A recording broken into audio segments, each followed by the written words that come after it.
Hello everyone, আসসালামু আলাইকুম সবাইকে। Welcome back to my channel. তো তোমরা অনেকদিন থেকেই বলছো শ্রীমঙ্গলের সেকেন্ড পার্টটা দেওয়ার জন্য, বাট আমার দেওয়া সম্ভবই হচ্ছে না, একটু বিজি ছিলাম। তো ভাবলাম আজকে দিয়েই ফেলি। তো এই তো তোমাদের জন্য সুন্দর একটি ভ্লগ নিয়ে চলে এসেছি। তো প্রথমে আমরা চলে গিয়েছিলাম রেস্টুরেন্টে খেতে, কারণ দুপুর হয়ে গিয়েছিল, খাওয়া দাওয়ার করার সময় একদম পার হয়ে গিয়েছিলো, প্রচুর খিদা লেগেছিলো। তো আমরা খাবারের মধ্যে এগুলো নিয়েছিলাম, তো এগুলো খেয়ে ফেললাম প্রথমেই।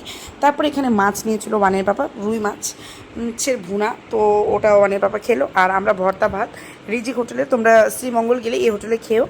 এখানে খাওয়া দাওয়ার মান অনেক ভালো ছিল, আমার তো খুব ভালো লেগেছে। তোমাদের কাছে কেমন লেগেছে অবশ্যই কমেন্ট বক্সে জানাতে ভুলবা না। আর শ্রীমঙ্গল গেলে তোমরা এই রেস্টুরেন্টে খেতে পারো। আর এখানে মুরগির মাংস, গরুর মাংস দুটোই মজা। আমি গরুর মাংস নিয়েছিলাম। তারপর আমরা চলে আসলাম হচ্ছে আমাদের রিসর্টে। তো এটা ছিল আমাদের হচ্ছে রিসেপশন হল আর কি। তো এখান থেকে এখন আমাদেরকে রুমে যেতে দিবে। তো এই তো আমরা রুমে পৌঁছে গিয়েছি। আমাদের রুমের নাম ছিল হচ্ছে জলধারা নাকি এরকম কিছু, দেখিয়ে দিব তোমাদেরকে। তো এই যে দেখো, এটা ছিল আমাদের রুম, লাক্সারিয়াস রুম, খুব সুন্দর আমাদের রুমটা ছিল। আর আমার এই রুমটা অনেক পছন্দ হয়েছিল, সেই জন্য আমরা এখানে বুকিং দিয়েছিলাম। আমাদের রিসর্টটা অনেক সুন্দর ছিল, আর এখানে সব কিছুর ব্যবস্থাই ছিল। আর ওয়ানিয়া তো নিজের খেলনা নিয়ে খেলতেছিল। তারপরে এই যে দেখতে পাচ্ছ, তো এখানে তোমরা ফ্রিজও পেয়ে যাবা, টিভি, সব কিছুর ব্যবস্থা আছে, কেটলি আছে, তোমরা চেলে পানি গরম করতে পারবা। তারপর আমাদের এই যে জানালাটা খুললেই সুন্দর একটা সিনারি আমরা এখান থেকে দেখতে পারি, যেটা আমার কাছে অনেক দারুণ লেগেছে। বিশেষ করে দেখো, এখান থেকে আমাদের একদম পাহাড় কাটার সৌন্দর্য, চায়ের বাগান দেখা যাচ্ছে, পাহাড় কেটে সুন্দর একটা দেখা যাচ্ছে, আমার খুব ভালো লেগেছে। তো এখানে বসে আমরা দুইজন হাজব্যান্ড ওয়াইফ চা খাবো, সময় স্পেন্ড করব, তো আমার কাছে খুবই ভালো লেগেছে। বাট আমাদের ঘোরাঘুরির মাঝখানে বেশি থাকাই হয়নি রুমের ভিতরে। বাট এই যে যেটুকু সময় ছিলাম, ভাবলাম তোমাদের সাথে একটু শেয়ার করা যাক। তারপরে এই তো আমাদের রুমে আমরা প্রবেশ করলাম। আর এই তো প্রবেশ করার পর ভাবলাম তোমাদের জন্য একটু ভিডিও করেই ফেলি। রুমটা তোমাদের কাছে কেমন লেগেছে তোমরা অবশ্যই জানাবা গাইজ। আর আমার ভ্লগগুলো তোমাদের কাছে কেমন লাগে জানাতে ভুলবা না। আর ফ্রিজে কিছুই ছিল না, পানি ছিল।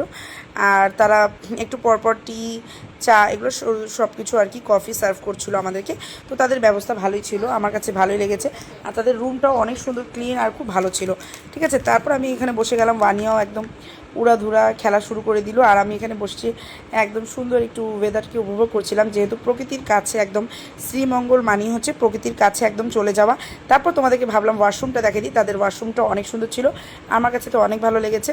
তাদের আলাদা, এই যে ওয়াশরুমে এখানে আলাদা, তারপরে শাওয়ারের জায়গাটা আলাদা ছিল, আর বেসিনটা আলাদা ছিল। তো দেখতে খুব ভালো লাগছিল, লাক্সারিয়াস। তো সব কিছু মিলায় অনেক সুন্দর ছিল রুমটা আমাদের।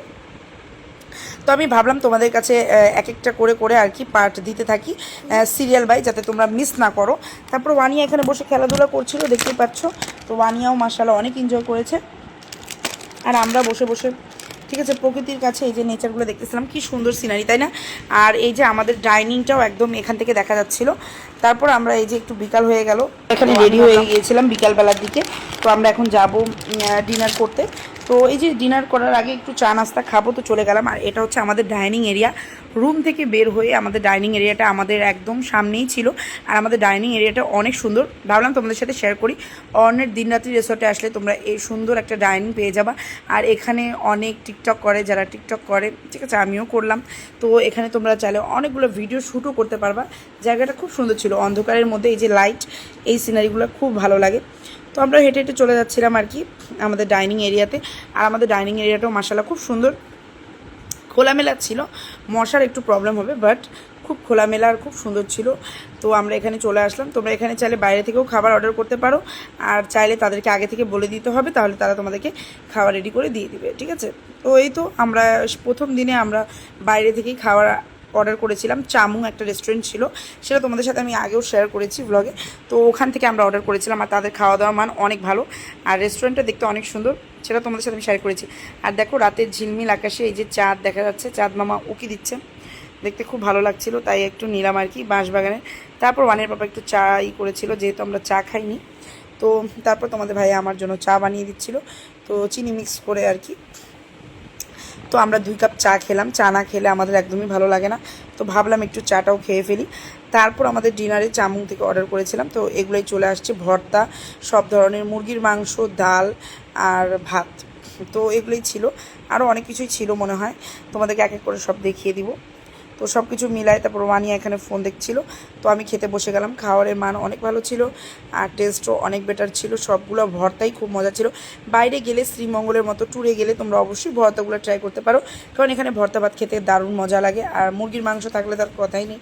আমি আবার মাছ একটু কম পছন্দ করি, তাই আমার একটু চিকেন লাগে। তোমরা চাইলে অল্টারনেট করে মাছও নিতে পারো, যার যেটা পছন্দ আর কি। তারপর আমরা রুমে চলে গেলাম পরের দিনে। এখন আমরা ঘুমাতে চলে গেলাম, তারপর আর আমি শ্যুট করিনি। পরের দিন সকালে আমরা রেডি হয়ে গিয়েছিলাম মাধবকুণ্ড ঝর্ণায় যাওয়ার উদ্দেশ্যে। তো এই তো রেডি হয়ে ভাবলাম তোমাদের সাথে বানিয়াকে দেখো কত পাউডার ঘষতেছে। তারপরে এই তো বের হয়ে গেলাম আমরা আমাদের ঘোরার উদ্দেশ্যে। তো আমাদের সেদিন যাওয়ার কথা ছিল মাধবকুণ্ড ঝর্ণা দেখতে। লেক তো তোমাদের সাথে শেয়ার করেছি। মাধবকুণ্ড ঝর্ণা এত সুন্দর, তোমরা শ্রীমঙ্গলে আসলে অবশ্যই এই জায়গা যাবা। আর যেতে কিন্তু 2 ঘন্টা টাইম লাগে। তো তোমরা সকাল সকাল বের হওয়ার চেষ্টা করবা। তো আমরা তাড়াহুড়ো করে একদম ঝটপট করে সকালের নাস্তা ব্রেকফাস্ট করে বের হয়ে গেলাম। বাট এখানে ব্রেকফাস্ট আমার একদমই ভালো লাগেনি। পরোটা একটু শক্ত হয়ে গিয়েছিলো, বাকি সব ঠিক ছিল, বাট পরোটাটা একদম আমার পছন্দ হয়নি। বাট তারপর কি আর কি কমপ্লিমেন্টারি ছিল। তো আমরা এখান থেকে খেয়ে টেয়ে আমরা একবারে বের হয়ে গেলাম আমাদের মাধবকুণ্ড ঝর্ণার উদ্দেশ্যে। আর এই যে সকাল সকাল চলে আসলাম খেতে নাস্তা। তারপরে এই তো এখানে তোমাদেরকে ড্রিঙ্কস দেওয়া হবে, ঠিক আছে। তো এটা খেয়ে নিলাম প্রথমে, তারপরে এই যে সবাই একসাথে আর কি নাস্তা করছিল যে যার মতো করে। তো আমরাও বসে গেলাম আর নাস্তা করলাম। তারপরে এই ড্রিঙ্কসটা আমি খাচ্ছিলাম, ভালোই লাগছিল এটা, ঠিক আছে। লেবু পানির সাথে ছিল। আর তারপর আমাদের নাস্তাটা চলে আসলো। ঝটপট করে নাস্তাটা করে এখন বের হয়ে পড়বো। তো এই তো নাস্তাটা সেরে ফেললাম। এটা ছিল কমপ্লিমেন্টারি নাস্তা, ডিম, সবজি, সুজি আর পরোটা। তারপর এই তো আমরা রুমে এসে একটু ফ্রেশ হয়ে এখন বের হয়ে যাব ঘোরার উদ্দেশ্যে।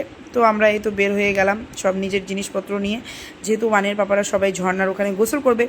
তো অনেক কিছু সব কাপড় চোপড় নিয়ে সব কিছু নিয়ে বের হয়ে গেলাম। তোমাদের কাছে আমার ভ্লগটা কেমন লেগেছে অবশ্যই জানাতে ভুলবা না। যদি ভালো লাগে please like, comment, share and subscribe my channel. যারা ইউটিউব থেকে দেখছো প্লিজ সাবস্ক্রাইব করে দিও। ইউটিউবে প্লিজ সবাই যাও, ঠিক আছে, বোনকে সাপোর্ট করো। আর যারা ফেসবুক থেকে দেখছো তারা প্লিজ ফলো করতে ভুলিও না। ওয়ানিস মাস্তি ব্লগকে ফলো করে রাখো। নতুন নতুন আপডেট পেতে সুন্দর সুন্দর ঘোরার জায়গাগুলো তোমাদের সাথে সবসময় জন্য আমি শেয়ার করি। তারপর আমরা বের হয়ে গেলাম, দেখতেই পাচ্ছ। আর আমাদের রিসর্টে খুব সুন্দর সুন্দর ফুলের বাগান ছিল, মানে একদম প্রকৃতির কাছে যেটা বলা যায়। তো খুবই সুন্দর ছিল। তো আমরা এখান থেকে কিছু ফুল বানিয়ে ছিঁড়বে তো নিল আর কি। তারপরে এই তো আমাদের গাড়ি একদম স্পিডে টান দিয়ে ফেললো। আমি একটু স্পিড করে দিয়েছি যেহেতু তোমরা বোর ফিল না করো। তো তোমাদের কাছে কেমন লেগেছে গাইজ আমার ভিডিও? আর এই তো ইতিমধ্যে কথা বলতে বলতে আমরা পৌঁছে গিয়েছি মাধবকুণ্ড ঝর্ণাতে। আর মাধবকুণ্ড ইকো পার্কটা অনেক সুন্দর ছিল, পার্কের মতোই আর কি। এটা পুরাটাই পার্ক, বাট ঝর্ণাতেই হচ্ছে আসল মজা। আর এই তো যতই ভিতরে ঢুকবা ততই গভীর অরণ্যের ভিতর ঢুকতে থাকবা তোমরা, ঠিক আছে। যত যাবা আরও তোমরা বন জঙ্গলের ভিতরে ঢুকবা। আর দিনের বেলায় ভয় লাগছিল, রাতের বেলা জানি না এখানে কী হয়। রাতের বেলা তো কেউ ভুলেও যায় না এই জায়গায়। তো দিনের বেলা অবশ্যই যাবা। আর মাগরিব হওয়ার আগে আগে বের হয়ে যাও, কারণ এখানে একটু ডেঞ্জারও জায়গা, তো সাবধানে। তো এই তো সব কিছু মিলাই খুবই ভালো লেগেছে আমার কাছে। আর এখানে পুরো বন জঙ্গল গাইজ, এখানে প্রচুর সাপ টাপও আছে। তো সবাই যাইও, মজা করিও। আর এই তো ঝর্ণাটা দেখে একদম এত দূর আসা সফল হয়ে গেল। পরে ভ্লগে আমি শেয়ার করবো আমরা কী কী করলাম, গোসল করলাম, সব কিছু পরের ভ্লগে আবার শেয়ার করা হবে। শ্রীমঙ্গলের থার্ড পার্ট দেখার জন্য অবশ্যই ফলো করে রাখবা। আল্লাহ হাফেজ, আসসালামু আলাইকুম।